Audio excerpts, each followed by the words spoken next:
Fightla jsem viděl poprvé v životě, já jsem přijel na Ciav, my přijeli jsme tam tvoje pár fučí a tak, já tam nikoho neznám vlastně kolem těchto lidí. To si lítal online pár týdnů. To jsem lítal online pár týdnů, neznal jsem vůbec nikoho, jo. A teď prostě tyhle lidi se rozprchli a já prostě si říkal, tak co tady budu dělat, no tak třeba sednu, prostě, teď jsem viděl všude na stole byly nějaké papíry, jak jsem se dostal k sobě. Tam bylo napsané First Czech Lounge Times, jo, říkám, to je dobrý, nějaké naše noviny asi, nebo co. Tak jsem se začal číst, a jak jsem se do toho začet, čtu si prostě ty povídky tam, co tam bylo, prostě všechny ty dristy, co jsem otáčel.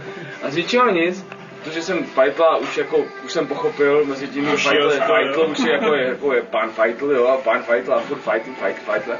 A z ničeho nic, prostě jak jsem tam seděl na tom rohu toho stolu, tak Fightl sám si velký si se vedle mě posadil a říká, co čteš? Říkám, no čtu tady jako ty Timesy, jo, prostě tohleto.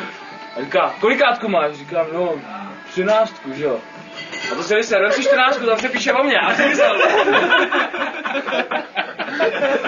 Říkám, Fightl bude dobrá osobnost, jo. Vždycky jsem se týkal vždyckého druhu, co? Ty vole, to bylo takový poprem. Jak on strašně rychle mluví, jo. Tak to setkání strašně rychle proběhlo, jo. Přišel, řekl, doporučil a zmizel. A ti přinesl. Já jsem věděl, že 313 bude prdel.